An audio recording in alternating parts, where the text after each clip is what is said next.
Hello, hello, everybody, and welcome.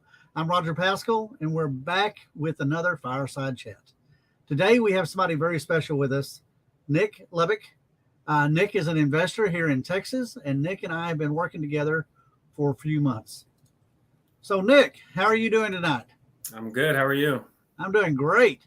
Hey, this is awesome. I appreciate you being on here tonight. Thanks for We're having going me. to talk about your journey into real estate. So this is always a fun subject when we're working with somebody that's been extremely successful in real estate, especially in the short amount of time that you have. So we're gonna get into this, but first thing we're going to talk about tonight is just a couple of weeks ago, Nick, his wife Sophie, and his four children, along with a group of us, went to Cancun, Mexico, for a real estate getaway. And tell us about that. Tell us what you thought about the real estate getaway, Coach Burt, Dennis, everybody involved. It was great. This is my first time actually going to Mexico, and we actually acquired our passports the day prior to leaving. So, gotta keep it last minute. So, Coach Burt was awesome. He definitely rewired some things just to kind of get you on the correct path there. But more importantly, I think the A to B process that he talks about really, streamlined some things for us. It really kind of puts you back on your goals that you've set for yourself. So I think it was awesome. Awesome. So tell us about you. Let's just jump right in and just tell us who you are. Okay. Well, born and raised in upstate New York in a little city called Rome near Syracuse. I go to the next slide. My brother, he's 2 years older than me, Jay. He joined the Navy, so he wanted to get out of the little town. So of course, when I finished high school, I joined the Navy. So he got stationed in Virginia, and the plan was we're going to work the system. I was going to join the Navy, get stationed in Virginia, and the Navy was going to pay for us to live out in town. So they have a basic housing allowance. And so he had a place, and I was going to go stay with him. We're going to split costs and collect the money, right? And it didn't happen that way, of course. So the Navy didn't have the same plan you did? They didn't have the same plan. No, not at all. And they never do, really. So that's Were you even on the same continent? Yeah. And you know what? Funny story.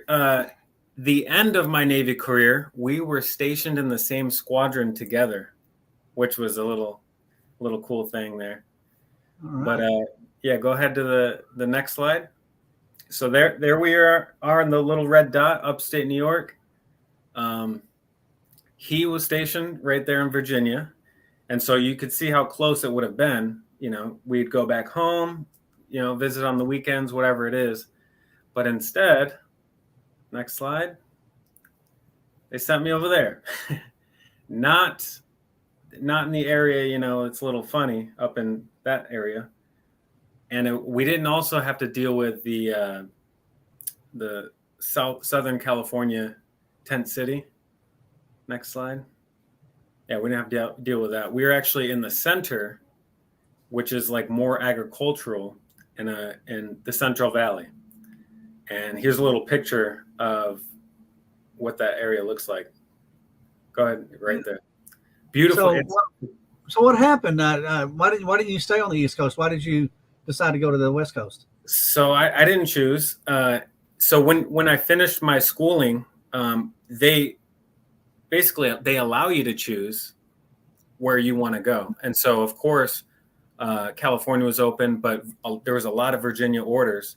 And I chose to go to Virginia to go, to be with my brother. And I chose Virginia, and I got my orders a couple days later, you're going to California. I was like, what do I do now? Like that was my whole plan. My life is ruined. But honestly, it's probably one of the best things that could have happened to me. I had so much fun there. And even though I was on a Navy base in the middle of the desert in a place called Lemoore, it was still an incredible experience. So I got to meet a ton of great people and people I'm still friends with to this day. Another side note is one of the people I served with actually lives here in Tyler because I live here now. And so Wow. he's actually in that picture. He's a guy to the far left. Where are you at in this picture?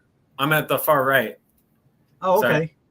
I was running the radio because we worked on the flight deck. So it's really loud and you have to get calls and things like that while engines are turning and, you're on an aircraft carrier. Honestly, it was incredible, but I'm also glad I got out. Now you were 11 years in the Navy, is that right? Yeah. 11 years. Yeah. Wow. It And was, you were were you on more than one carrier or? Yeah, I was over the 11 years. I was on 3 carriers. We were on the Lincoln, which was that carrier there, the Reagan, and the Truman.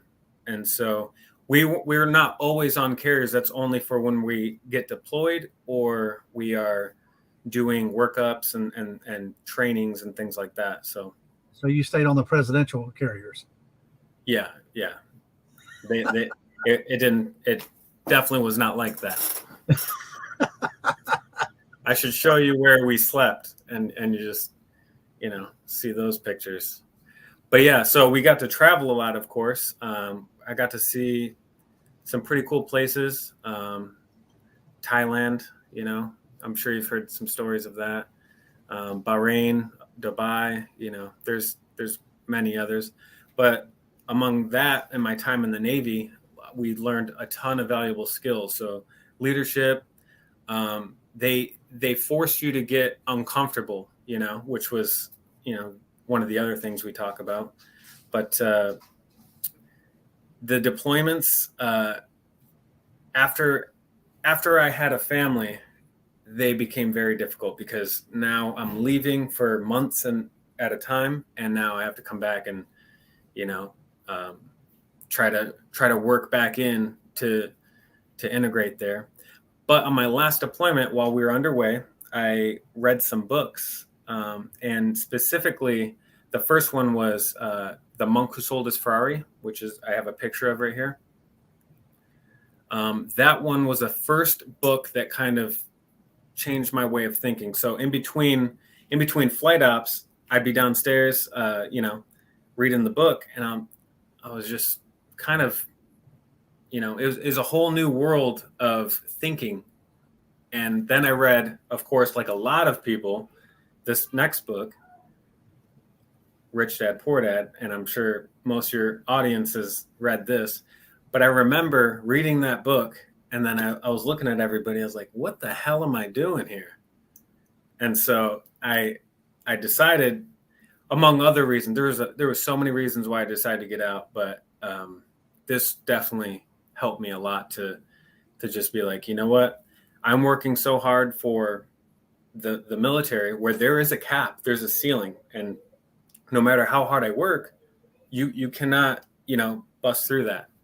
So if I work this hard there, what if I work that hard for me?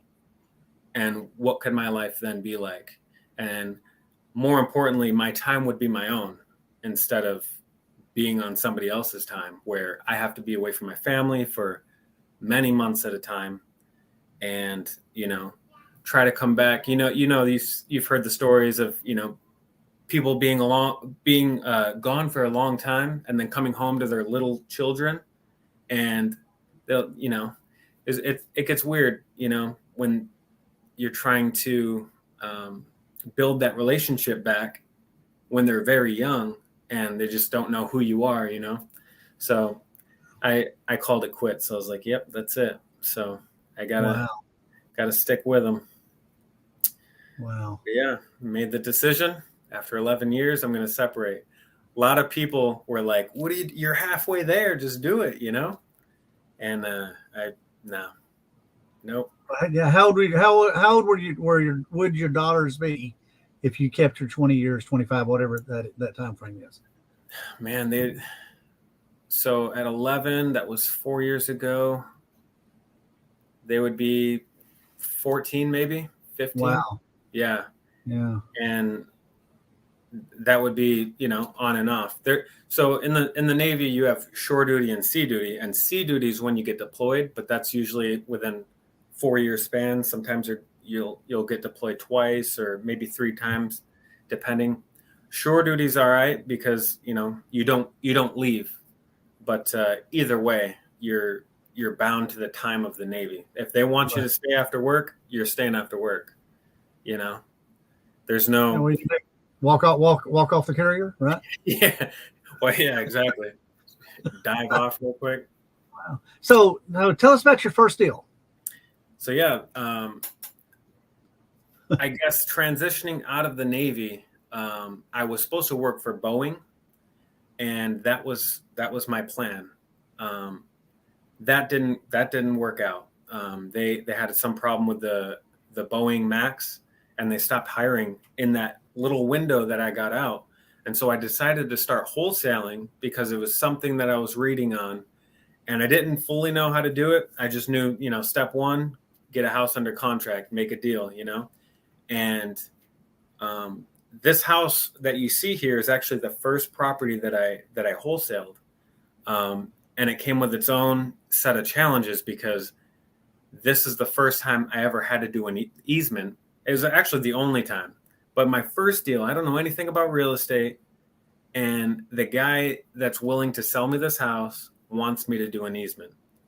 And so I was like, well, I guess I'll figure that out. And so that picture there is where he wanted to do the easement because he had a tractor and he also owned that land that was an orchard, and he wanted to get his tractor through on that easement. And so luckily I was attending real estate meetups because I had to consume as much as I could. I had to be around people that were doing this thing called real estate, and luckily I met a real estate attorney, and I brought this to her, and she was able to make it happen. And so it was so important just going to those meetings, whether you think you're going to get anything out of them or not. Those are key because, like the saying goes, your network is your net worth. And so that was a hurdle, and we got it done. So I actually, network is your net worth. Yep. And so right there, I did about 5 wholesale deals after this. I wholesaled them to the same investor, and finally I was interested in doing it myself because I didn't want to keep finding these properties for somebody else. I wanted to do more. I asked him. I said, do you know anybody that'd be willing to lend to me with no experience? Yeah. However, you do know that I can, I know the numbers. I'm making you lots of money off these, wholesale deals, and it. So he did refer me to a lender, and that's how I got started flipping my first house. And it was a house that I lived in for 5 years, and to this day it had been our best profit. I bought it in 2015 and we sold it in 2020 as the market started shooting up. Go to the next slide. Yep. I started the first. This is our house here. This is where we lived. It was on 1.25 acres, which was awesome. But then that is what we turned it into. My wife actually is still kind of embarrassed of this the after photo, because since we've done so many more, she sees all the things that she would have done differently, but it still came out. It's a beautiful house. It's awesome. So you were talking about this the other day, but on the back right or the right side of that picture, you removed a wall and turned that room into a master. Yeah. So if you look at the old picture, it was kind of like a living room, den area, and another room. And so we knocked that wall down. We added a bathroom into there and a walk-in closet, and it was just a large master suite, walk-in shower, everything. So it was really a good touch on this house. And When so, you put it on the market, how long did it take to get a contract? oh man, this one was fast. So, I want to say this was 2 or 3 days. Um, Wow. people were, especially this type of house. It had 1.25 acres in the city of Hanford, and it's not really common. So to have that at the price that we were at, so I actually purchased this house for 150 in 2015, and so at the time I owed maybe like 130 on it, but we sold it for 330, and with Wow. roughly, I would say roughly $70,000 renovation. But it was an awesome project, and still our best flip yet. Now, how But did you find this house? this one was on the market. Honestly, a lot of the houses we find have been on the market. They're just the ones that are in poor shape, and you make your offer based off of what you can, what you would actually offer on it, whether it was a wholesale deal or not. And And that's being on the market, you mean MLS, right? yes, MLS. So we've gotten good luck on MLS, just making the offers, and if they agree, then fine. At the end of the day, the way I see it too is like, we're paying cash. We don't care about the condition. We don't want you to fix anything.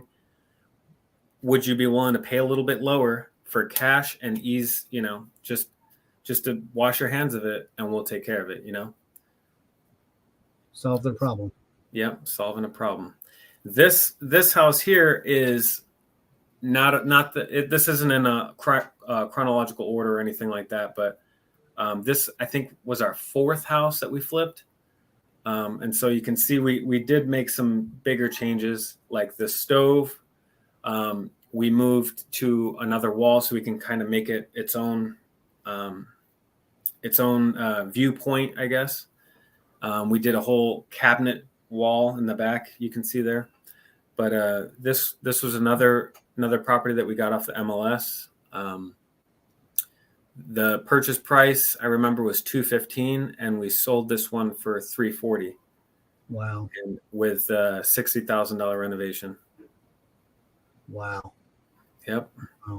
Been through the contractors too. I went through probably, man, up to that point, probably 3 contractors. So this is Sanger. This was a house that was further away, and I told myself, after this, I'm not doing another big house that's far away. And then here we did one in Fort Worth, and we said the same thing again. But yeah, this was a challenge. We definitely overestimated it, or I'm sorry, underestimated it, and it was a bigger beast than what we thought. But it came out beautiful. So on the next slide, you're going to see, the changes that we had made. Wow. It was a beautiful house, but definitely the travel time, the getting materials over there. This is in a place called Wonder Valley in California. It's kind of like in the mountainous area, up more north. But it's a beautiful area. They actually let the cows and the livestock just kind of roam freely, and so it was a cool little experience. So, do you have any particular challenges with this house, or was it just pretty cut and dry? Yeah, this had a well and a septic, and so we had to do some well repairs. We had to do some septic repairs. There was just kind of a lot of, extra things that were issues here. It wasn't just, cut and dry, flip the house type of thing. But other than all that, those are costly things, to fix a well or fix a septic. I'm sure you've gone through that, and that can be a make or break, But luckily we did make some money off this, but not as much as we were hoping for when we got into that. So Yeah. This here is actually one of our favorites as well. We turned it into an Airbnb, and we top to bottom, we extended the some of the pass throughs there. We made a lot of them archways, and you can see the galley style kitchen. My wife designed all that. But this was a pretty good performing Airbnb, even in the low season. So this turned out great. I'm pretty proud that I did the backyard there myself. So not myself, but I designed it, while my wife did the inside. She can get the glory for that, but I did So that wasn't the septic issue, right? No. This is a different house. Yeah. No, that's an actual pond I wanted there. So. Oh, okay. There you go. There you go. Awesome. Now this is your first Tyler flip. Yep. So what made you? So you mentioned earlier you jumped from wholesaling to flipping because you just wanted to be more involved and you saw the money into it. Yeah. So a big step. You picked up your family, loaded everybody up in the station wagon or whatever minivan, like the Beverly Hillbillies. Texas. What brought you to Texas? Man, a lot of reasons. So we knew we wanted to go to East Texas, specifically East Texas. We wanted a place where it was green, where we could have land for relatively cheap. And I'm from upstate New York, and I did not want to go back to the snow and that type of climate there. But I enjoyed the heat, but I didn't want to stay in California where it's dry. There's no rain, and so East Texas was just kind of like, that was it. That's the gem for us. So I also had a buddy. He's my best friend to this day.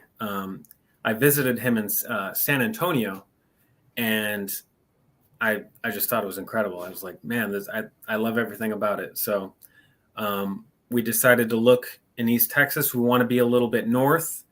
And the idea is, honestly, we kind of picked a spot on the map. So we did not want to live in a big city, but we wanted a place that was growing. And so Tyler just kind of happened to be that one place. And the idea was jump into a house here, and then we're going to figure out what house we're moving to next. That will be another investment, essentially, but our forever house. So that's actually one of our next steps there. But yeah. And the other thing that got us to move so quickly is our kids were starting school, and we had to be here before they started school. We didn't want them going to school in California, coming home and, questioning their genders and stuff. So we went here, and that was it. Do you have any family in Texas? What's that? Do you have any family in Texas? We don't have anybody in Texas. So Wow. that was the other, that's a pain point for us, but we make it work. We luckily real estate, it's very flexible. We can bring our kids, and that's what it is. So. Wow, that's awesome. That's awesome. Yeah. So tell us about let's tell us about what's going on here. So, well, basically, by the end of this year, we should hopefully be at 20 flips since we started in 2020. I just kind of wanted to stress that your network is your net worth, and attending those meetups is where you're going to build your network. The first meetup I went to, I wasn't really thinking I was going to take anything away from it. And sure enough, that one time, you'll meet key individuals. And if anything, they have a network of their own, and so it's so important to get out there and start meeting these people and providing value. And that's how deals are done. That's how partnerships are formed. And on the next note, while you're in the real estate, while you're making successes and things like that, share it. Social media is extremely powerful, and we acquired a few private lenders through just posting some of our work, saying, showing before and afters and saying, if you would like to be a part of this, hit me up and we can discuss terms and things like that. People may not know, but this is an option for them instead of keeping their money in a bank. And one thing we always stress is the power of staging. And we actually have a story for that if we have time. We were doing 2 side-by-side condos, and they were mirror images. And we staged one, and we did not stage the other. And same building, but the feedback that we got was that they liked the one, but they did not like the other. And it's like, these are the same buildings. It's the same thing. We just staged one, and we got that one sold. And so we had to move the staging over to the next one.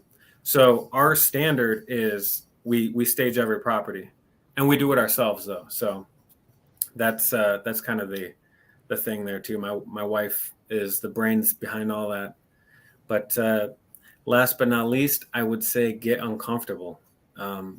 Comfort destroys ambition, and that is the key to all this.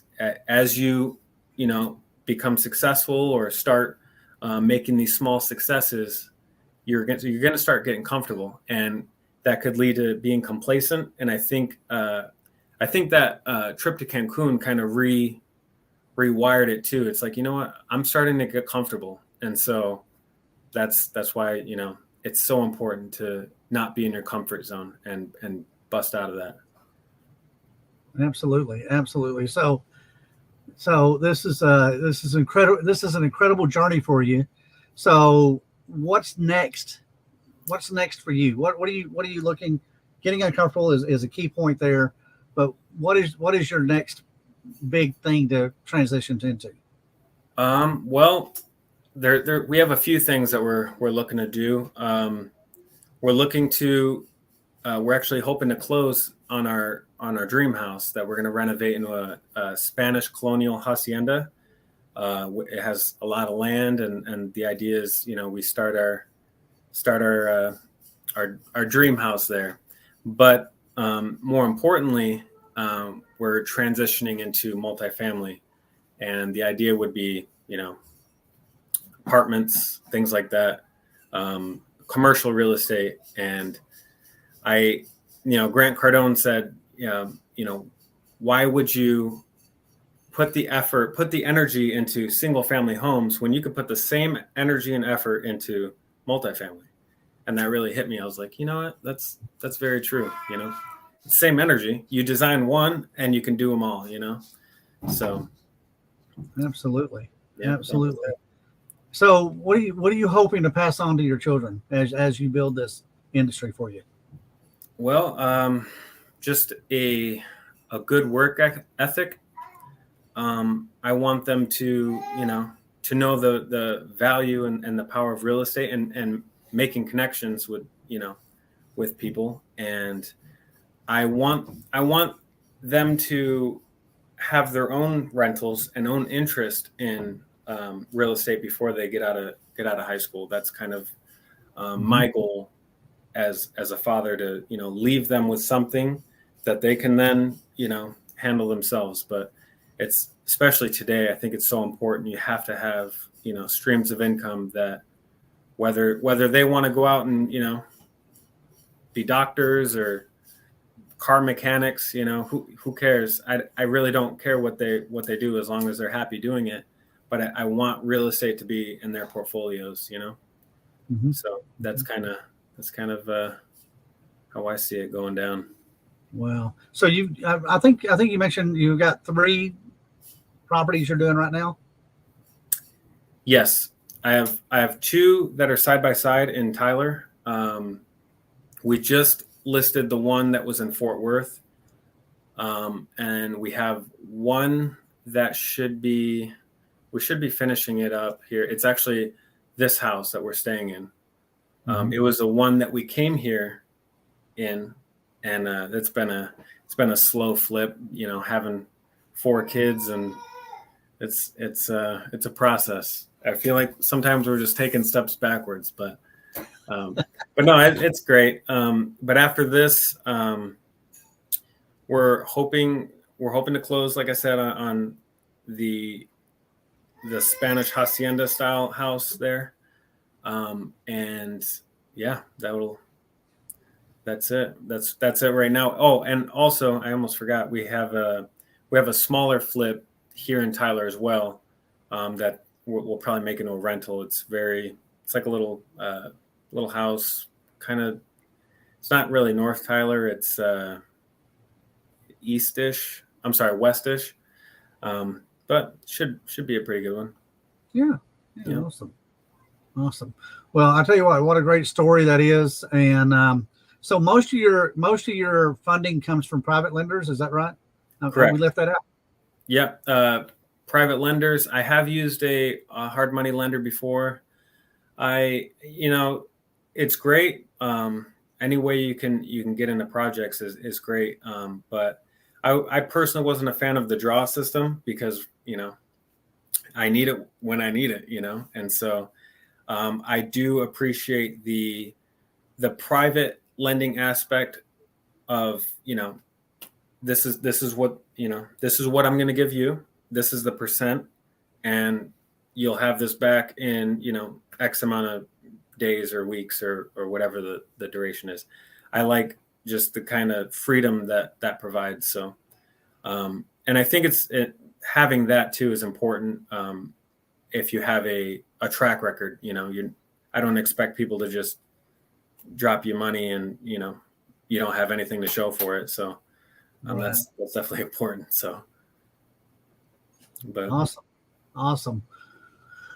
Well, I tell you what, Nick, this is a great story. It's really fun to watch this happen.